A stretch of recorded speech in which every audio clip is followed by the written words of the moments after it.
ongoing thing.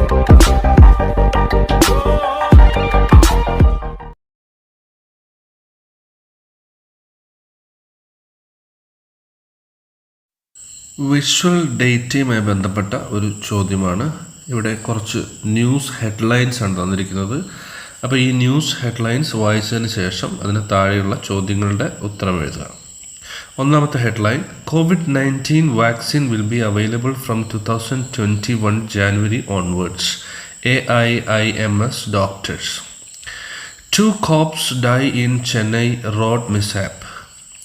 Kerala schools, colleges to reopen partially from New Year. Kerala to reopen cinemas from tomorrow. Kerala now stares at drought as temperature soars. Petrol price burning high. അപ്പോൾ ഇതൊക്കെ കുറച്ച് headlines ആണ്, ഇതുമായി ബന്ധപ്പെട്ട ചോദ്യങ്ങളാണ്. Which headline warns us about road safety? Road സേഫ്റ്റിയുടെ കാര്യം പറയുന്ന ഹെഡ്ലൈൻ ഇതിൽ ഏതാണ്?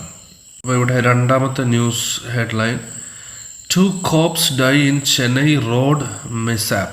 ഇതാണ് റോഡ് ആക്സിഡൻറ്റുമായി ബന്ധപ്പെട്ട വാർത്ത. Which headlines upsets vehicle owners? വാഹന ഉടമസ്ഥരെ അപ്സെറ്റ് ആക്കുന്ന ഹെഡ്ലൈൻ ഇതിൽ ഏതാണ്? ഇവിടെ ലാസ്റ്റ് ഉള്ള ആ ഒരു headline, petrol price burning high. ഇതാണ് വാഹന ഉടമകളെ അസ്വസ്ഥരാക്കുന്ന ആ ഹെഡ്ലൈൻ. ഇനി അടുത്ത ചോദ്യം, which headline makes theatre goers happy? അപ്പോൾ തിയേറ്ററിൽ പോകുന്ന ആളുകളെ, സിനിമ കാണാൻ പോകുന്ന ആളുകളെ സന്തോഷപ്പെടുത്തുന്ന ഹെഡ്ലൈൻ ഇതിലേതാണ്? Kerala to reopen cinemas from tomorrow. ഇതാണ് തിയേറ്റർ ഗോവേഴ്സിനെ സന്തോഷപ്പെടുത്തുന്ന വാർത്ത. Identify a health related headline. ആരോഗ്യവുമായി ബന്ധപ്പെട്ട ഒരു ഹെഡ്ലൈൻ ഇതിലേതാണ്? അത് ആദ്യത്തെ ഹെഡ്ലൈനാണ്, COVID-19 vaccine will be available from 2021 January onwards. AIIMS doctors. അടുത്ത ചോദ്യം, which headline indicates a possible natural disaster? Natural ഡിസാസ്റ്ററിനെ സൂചിപ്പിക്കുന്ന ഹെഡ്ലൈൻ ഏതാണ്? അപ്പോൾ ഇവിടെ Kerala now stares at drought as temperature soars. ഈ ഒരു ന്യൂസാണ് നാച്ചുറൽ ഡിസാസ്റ്ററിനെ സൂചിപ്പിക്കുന്ന ഒരു ഹെഡ്ലൈൻ. അടുത്ത ചോദ്യം, which headline is related to the directions of the education department? വിദ്യാഭ്യാസ വകുപ്പിൻ്റെ നിർദ്ദേശങ്ങളെ സൂചിപ്പിക്കുന്ന ഹെഡ്ലൈൻ ഇതിലേതാണ്? Kerala schools, colleges to reopen partially from new year. ഇതാണ് വിദ്യാഭ്യാസ വകുപ്പുമായിട്ട് ബന്ധപ്പെട്ടിട്ടുള്ള ന്യൂസ് ഹെഡ്ലൈൻ. അപ്പോൾ ഈ രീതിയിൽ നമ്മുടെ ചോദ്യം കൃത്യമായിട്ട് വായിച്ചു നോക്കിയിട്ട് ഓരോ ചോദ്യങ്ങൾക്കും ഉത്തരം എഴുതുക. ഈ ഒരു ചോദ്യം ശ്രദ്ധിക്കുക, complete the following conversation suitably. ഇവിടെ ഒരു കോൺവെർസേഷൻ കംപ്ലീറ്റ് ചെയ്യാനാണ്, ഫ്രണ്ടും ഡോക്ടറും തമ്മിലുള്ള കോൺവെർസേഷനാണ്. അപ്പോൾ ആദ്യത്തത് ഫ്രണ്ടാണ് പറയുന്നത്, യു ലുക്ക് ഫ്രൈറ്റൻഡ്, (?). അപ്പോൾ നമുക്കറിയാം (?) വന്നു കഴിഞ്ഞാൽ അതൊരു ക്വസ്റ്റ്യൻ ടാഗാണ്. അപ്പോൾ ഇവിടെ യു ലുക്ക് ഫ്രൈറ്റൻഡ് എന്നുള്ളതിൻ്റെ ക്വസ്റ്റ്യൻ ടാഗ് നമുക്ക് നോക്കാം. അപ്പോൾ ഇവിടെ ഓക്സിലറി വെർബ്സ് ഒന്നുമില്ല. അപ്പോൾ നമ്മൾ ഡു, ഡസ്, ഡിഡ് ഇതിലേതെങ്കിലും എടുക്കണം എന്നുള്ള കാര്യം ശ്രദ്ധിക്കാം. അപ്പോൾ ഇവിടെ പ്രസൻറ്റ് ടെൻസ് ആണ് ലുക്ക് എന്നുള്ളത്. അപ്പോൾ അതുകൊണ്ട് സബ്ജക്റ്റ് യു ആയതുകൊണ്ടും നമുക്ക് ഡു എന്നെടുക്കാം. ഇനി സെൻറ്റൻസ് പോസിറ്റീവ് ആയതുകൊണ്ട് അതിൻ്റെ നെഗറ്റീവ് ഡോണ്ട്, പിന്നെ സബ്ജക്റ്റ്. അപ്പോൾ ഡോണ്ട് യു എന്നാണ് ഇവിടെ എയുടെ ഉത്തരമായിട്ട് വരിക. അപ്പോൾ ഡോക്ടർ പറയുന്നുണ്ട് യെസ് ഐ ആം. അത് കഴിഞ്ഞ് ഫ്രണ്ട് ഒരു ക്വസ്റ്റ്യനാണ്, അടുത്തത് ഒരു ക്വസ്റ്റ്യനാണ്, ബി ഒരു ക്വസ്റ്റ്യനാണ്. അതിന് ഡോക്ടർ പറയുന്ന മറുപടി, a snake fell from the roof of my room and landed on my shoulder. അപ്പോൾ ചോദിച്ച ചോദ്യം, വാട്ട് ഹാപ്പൻഡ്, അല്ലെങ്കിൽ why are you so afraid, അങ്ങനെ എന്തെങ്കിലും ഒരു ക്വസ്റ്റ്യൻ, ഒരു WH ക്വസ്റ്റ്യനാണ് ഇവിടെ ബിയിൽ ഉത്തരമായിട്ട് വരിക. അപ്പോൾ അത് കഴിഞ്ഞ് ഫ്രണ്ട് പറയുന്നുണ്ട്, അവിടെ ഒരു സ്റ്റേറ്റ്മെൻ്റ് ആണ്, പ്രത്യേകിച്ച് അവിടെ പങ്ക്ച്വേഷൻ മാർക്സ് ഒന്നും കാണുന്നില്ല. അപ്പോൾ ഒരു സ്റ്റേറ്റ്മെൻ്റ് ആണെന്ന് നമ്മൾ ഊഹിക്കുന്നു. Oh my God I can't believe it, oh my God I can't believe it എന്നുള്ള ഒരു സ്റ്റേറ്റ്മെൻറ്റ് നമുക്ക് അവിടെ കൊടുക്കാം. അത് കഴിയുമ്പോൾ ഡോക്ടർ പറയുന്നുണ്ട് a full blooded cobra friend. വീണ്ടും ഒരു ക്വസ്റ്റ്യനാണ് അവിടെ. അതിൻ്റെ മറുപടിയായിട്ട് ഡോക്ടർ പറഞ്ഞിരിക്കുന്നത് no it didn't do anything. അപ്പോൾ അതെന്തെങ്കിലും നിങ്ങൾ ചെയ്തോ എന്നുള്ളൊരു ചോദ്യമാണ് അവിടെ ചോദിക്കേണ്ടത്. ഒരു യെസ് ഓർ നോ ക്വസ്റ്റ്യനാണ് ഇവിടെ വരുന്നത്. അപ്പോൾ did it bite you, did it bite you എന്നാണ് ഇവിടെ ഡിയിൽ നമുക്ക് എഴുതാൻ പറ്റുക. അതിനുശേഷം friend what it didn't bite you, doctor if I had moved a little comma dash. ഇവിടെ നമുക്കറിയാം ഒരു ഇഫ് ക്ലോസ് ആണ്. ഇഫ് ക്ലോസിൽ ഇവിടെ ടൈപ്പ് 3 ആണ്, ഹാഡ് പ്ലസ് V3 ആണ് ഉപയോഗിച്ചിരിക്കുന്നത്. ഇഫ് ക്ലോസ് ഭാഗം തന്നിട്ടുണ്ട്, മെയിൻ ക്ലോസിൻ്റെ ഭാഗമാണ് നമ്മൾ എഴുതേണ്ടത്. If I had moved a little. അപ്പോൾ ടൈപ്പ് 3യുടെ മെയിൻ ക്ലോസിൻ്റെ ഭാഗം എന്ന് പറയുന്നത് would have, should have, could have, ഇതേതെങ്കിലും ഒരെണ്ണം പ്ലസ് V3 ആണ്. അപ്പോൾ നമുക്കിവിടെ if I had moved a little the snake would have bitten me. The snake would have bitten me എന്ന് നമുക്കിവിടെ ഈയുടെ ഉത്തരമായിട്ട് എഴുതാം. അപ്പോൾ ഫ്രണ്ട് പറയാണ് then you had better dash. അപ്പോൾ ഫ്രണ്ട് പറയാണ് I am thinking of finding A new house. അപ്പോൾ ഒരു നിർദ്ദേശം കൊടുക്കുകയാണ്. ഹാഡ് ബെറ്റർ ഉപയോഗിക്കുമ്പോൾ ഹാഡ് ബെറ്റർ പ്ലസ് V1 ആണ് ഉപയോഗിക്കേണ്ടത്. Then you had better change that house, അല്ലെങ്കിൽ you had better move from that house. അങ്ങനെ ഏതെങ്കിലും അതിന് ചേരുന്ന ഒരു സെൻറ്റൻസ് നമുക്കവിടെ എഴുതാം. അപ്പോൾ ഈ രീതിയിൽ നമ്മൾ ആ കോൺവെർസേഷൻ കൃത്യമായിട്ട് വായിച്ച്, ക്വസ്റ്റ്യൻ ആണെങ്കിൽ അതിൻ്റെ താഴെയുള്ള റെസ്പോൺസ് നോക്കിയിട്ട് അതിന് ചേരുന്ന ക്വസ്റ്റ്യൻ തയ്യാറാക്കുക. അതുപോലെ കോമ ഡാഷ് ക്വസ്റ്റ്യൻ ആണെങ്കിൽ ക്വസ്റ്റ്യൻ ടാഗാണ്. വെറും ക്വസ്റ്റ്യൻ ആണെങ്കിൽ സാധാ WH ക്വസ്റ്റ്യനോ യെസ് ഓർ നോ ക്വസ്റ്റ്യനോ ആവാം. അത് മറുപടിയിൽ യെസ് ഓർ നോയോ ഉണ്ടെങ്കിൽ യെസ് ഓർ നോ ക്വസ്റ്റ്യൻ ആണെന്ന് നമുക്ക് മനസ്സിലാക്കാം. അല്ലാതെ ഒരു പർട്ടിക്കുലർ ഇൻഫർമേഷനാണ് പറയുന്നതെങ്കിൽ ഒരു WH ക്വസ്റ്റ്യൻ ആണെന്ന് മനസ്സിലാക്കാം. ഒരു പ്രത്യേകിച്ച് ഒന്നും ഇല്ലെങ്കിൽ അവിടെ ഒരു സ്റ്റേറ്റ്മെൻ്റ് ആണെന്നുള്ളത് മനസ്സിലാക്കാം. ഇഫ് വരാൻ സാധ്യതയുണ്ട്. അതുപോലെ തന്നെ ഹാഡ് ബെറ്റർ, വുഡ് റാദർ. അപ്പോൾ അതൊക്കെ നോക്കുക. അടുത്ത ചോദ്യം ശ്രദ്ധിക്കുക. Replace the underlined words with suitable phrasal verbs from the brackets given below. അപ്പോൾ ഇവിടെ ഉപയോഗിച്ചിട്ടുള്ള വാക്കുകൾ നമ്മൾ മാറ്റിയിട്ട് പകരം അതേ അർത്ഥം വരുന്ന ഫ്രേസൽ വെർബുകൾ എടുത്തെഴുതാനുള്ള ഒരു ചോദ്യമാണ്. One Saturday Adichie and her mother started to Fides house. അപ്പോൾ ഇവിടെ സ്റ്റാർട്ടഡ് എന്നുള്ള വാക്കാണ്. Adichie was very much eager to visit എന്നുള്ള വാക്ക് ബി. ഷീ സ്റ്റാർട്ടിൽഡ് ആണ് C. When she saw the beautifully pattern baskets of dyed raffia that Fides brother had made.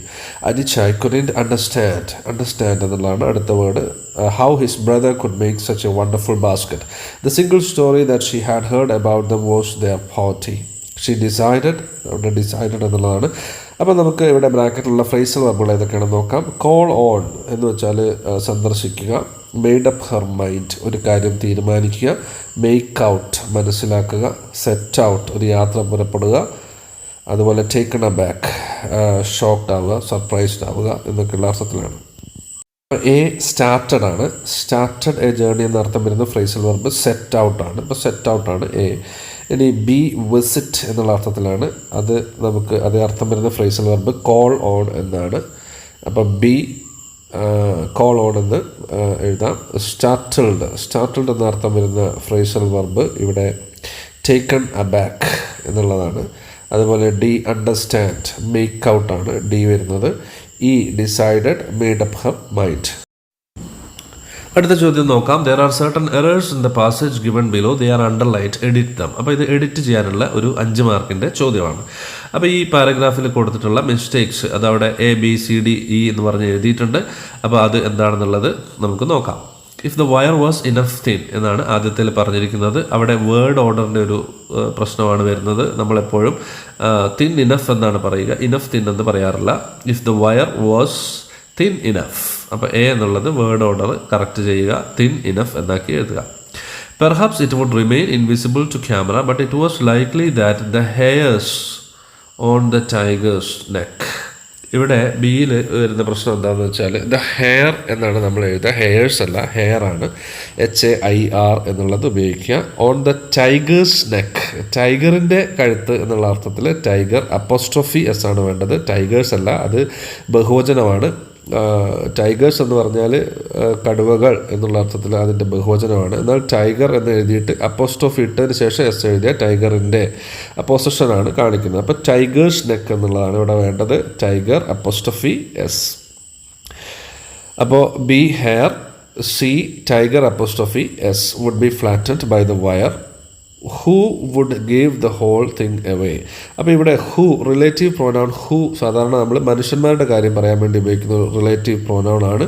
അപ്പോൾ ഇവിടെ വയറിനെ കുറിച്ചാണ് പറയുന്നത്. അപ്പോൾ നമ്മൾ വിച്ച് എന്നുള്ള റിലേറ്റീവ് പ്രോനൗൺ ആണ് ഉപയോഗിക്കേണ്ടത്. Flatten by the wire which would give the whole thing away. ഇവിടെ ഹോൾ എന്നുള്ളതിൻ്റെ സ്പെല്ലിംഗ് മിസ്റ്റേക്കാണ്, WHOLE ആണ് ഉപയോഗിക്കേണ്ടത്. അടുത്ത ചോദ്യം ശ്രദ്ധിക്കാം. Complete the conversation suitably. 6 മാർക്കിൻ്റെ ചോദ്യമാണ്. ഹോമിയോപ്പത്തും അയാളുടെ അമ്മയും തമ്മിലുള്ള ഒരു കോൺവെർസേഷനാണ്. ഹോമിയോപ്പത്താണ് സ്റ്റാർട്ട് ചെയ്യുന്നത്. Mother dash question mark. അതൊരു ക്വസ്റ്റ്യൻ ആണ്. അതിൻ്റെ മറുപടി അമ്മ പറയുന്നത് yes I like this new house. ഒരു യെസ് ഓർ നോ ക്വസ്റ്റ്യൻ ആണ് അവിടെ ചോദിച്ചിട്ടുണ്ടാവുക. അപ്പോൾ അവിടെ നമുക്ക് do you like this house, do you like this new house, അങ്ങനെയുള്ള ഒരു ക്വസ്റ്റ്യൻ ആണ് നമുക്കവിടെ ആവശ്യം. അത് കഴിയുമ്പോൾ മദർ പറയാണ് yes I like this new house why dash question. അപ്പോൾ വൈ ഉപയോഗിച്ചിട്ടുള്ള ഒരു ക്വസ്റ്റ്യൻ ആണ് അവിടെ വരുന്നത്. അപ്പോൾ നമുക്ക് എന്താണ് അതിൻ്റെ മറുപടി എന്നുള്ളത് നോക്കിയാൽ ക്വസ്റ്റ്യൻ ഏതാണെന്ന് മനസ്സിലാവും. That house was very old, it was dangerous staying there. അപ്പോൾ നമുക്ക് ഇവിടെ ആവശ്യമായ ചോദ്യം why did you change that house, why did you leave that house, why did you leave your old house, അങ്ങനെ ഏതെങ്കിലും ഒരു ക്വസ്റ്റ്യൻ നമുക്കവിടെ കൊടുക്കാം. Mother you had met with some problems there. അപ്പോൾ കോമ ഡാഷ് ക്വസ്റ്റ്യൻ ആണ്, question tag ആണ്. അപ്പോൾ ഇവിടുത്തെ question tag hadn't you, had ഇവിടെ ഉപയോഗിച്ചിട്ടുണ്ട്. അപ്പോൾ അത് എടുക്കുക. അപ്പോൾ സെൻറ്റൻസ് പോസിറ്റീവ് ആയതുകൊണ്ട് അതിൻ്റെ നെഗറ്റീവ്. അപ്പോൾ ഹാഡിൻറ്റ് യു. അടുത്തത് yes one day I so A snake in my room. Mother God if you hadn't seen it. അപ്പോൾ ഇവിടെ ഇഫ് ക്ലോസ് ആണ്. ഇഫ് ക്ലോസിൻ്റെ ഭാഗം തന്നിട്ടുണ്ട്. മെയിൻ ക്ലോസ് എഴുതണം. ഹാഡിൻറ്റ് സീൻ എന്ന് പറയുമ്പോൾ ഹാഡ് പ്ലസ് V3 ആണ്. അപ്പോൾ ടൈപ്പ് 3 ആണ്. അപ്പോൾ അതിൻ്റെ second part would have should have plus V3 ആണ് വേണ്ടത്. If you hadn't seen it your life would have been in danger. അങ്ങനെ ഏതെങ്കിലും അതിന് ചേരുന്ന വുഡ് ഹാവ് പ്ലസ് V3 വരുന്ന ഒരു സെൻറ്റൻസ് ആണ് അവിടെ എഴുതേണ്ടത്. The snake would have bitten you എന്നോ അങ്ങനെ ഒരു ഏതെങ്കിലും ഒരു സെൻറ്റൻസ് നമുക്ക് എഴുതാം. ആ സ്ട്രക്ചർ കറക്റ്റ് ആയിരിക്കണം. വുഡ് ഹാവ് പ്ലസ് V3 ആയിരിക്കണം. അടുത്തത് ഹോമിയോപ്പത്ത് പറയാണ് oh no mother you speak as if. അപ്പോൾ അവിടെ നമുക്ക് ആസിഫ് എന്നുള്ള ഒരു ഉപയോഗമാണ്. You speak as if you were talking to a kid.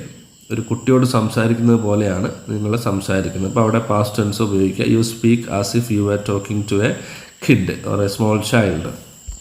No you are not a small boy still you had better dash. ഇവിടെ ഹാഡ് ബെറ്റർ ആണ്. അപ്പോൾ ഹാഡ് ബെറ്ററിന് ശേഷം V1 ഉപയോഗിച്ചിട്ടുള്ള ഒരു സെൻറ്റൻസ് എഴുതണം. You had better obey me, അല്ലെങ്കിൽ you had better understand what I am saying.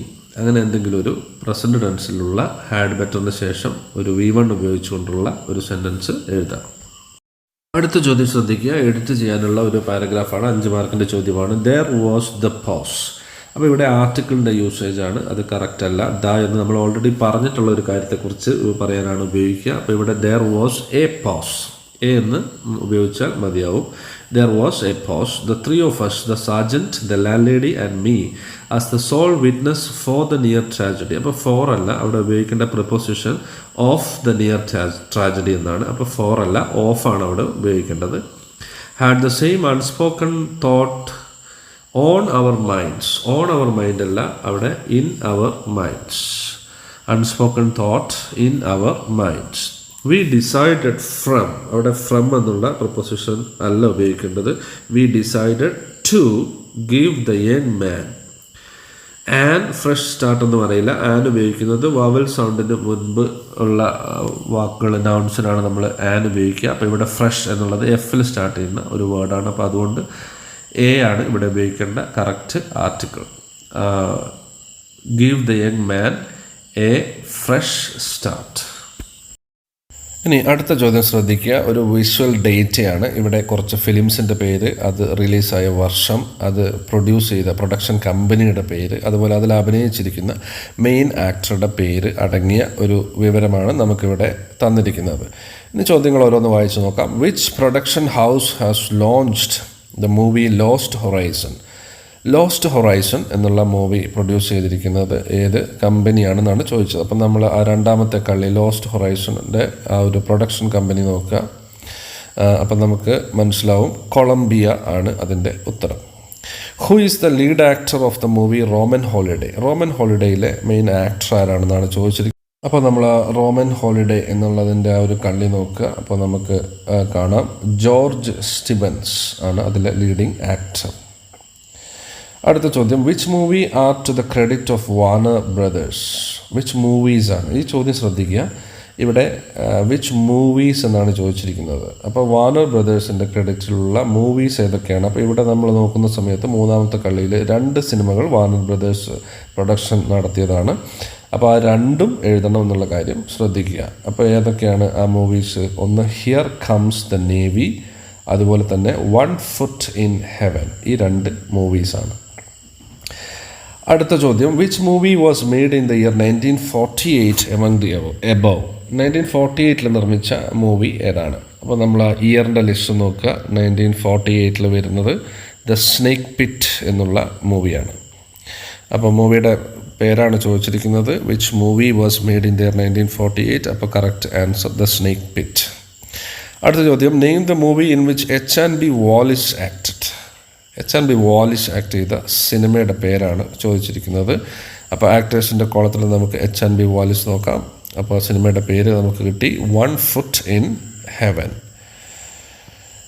ഇനി അടുത്ത ചോദ്യം, when was the movie here comes the navy made?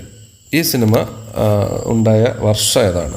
സിനിമയുടെ കോളം നോക്കുക. അപ്പോൾ നമുക്ക് ഒരു വർഷമാണ് ചോദിച്ചിരിക്കുന്നത്. When was the movie here comes the navy made? അപ്പോൾ വർഷം 1934 ആണ്. ഈ ടേബിളിൽ നിന്ന് നമുക്ക് മനസ്സിലാക്കാം. ചോദ്യങ്ങൾ നമ്മൾ തീർച്ചയായിട്ടും 2 തവണയെങ്കിലും അത് ഉറപ്പിക്കണം. ഏത് ഡീറ്റെയിലാണ് ചോദിച്ചിരിക്കുന്നത് ആ കാര്യം തന്നെയാണ് എഴുതേണ്ടത്. ഇപ്പം മൂവിക്ക് പകരം ആ വർഷമോ പ്രൊഡക്ഷൻ നടത്തിയ കമ്പനിയുടെ പേരോ ആക്ടറിൻ്റെ പേരോ എഴുതിയാൽ ഉത്തരം തെറ്റുമെന്നുള്ളത് മനസ്സിലാക്കി ആ ചോദ്യം കൃത്യമായിട്ട് ആ ചോദിക്കുന്ന ഇൻഫർമേഷൻ തന്നെ എഴുതാൻ പ്രത്യേകം ശ്രദ്ധിക്കുക.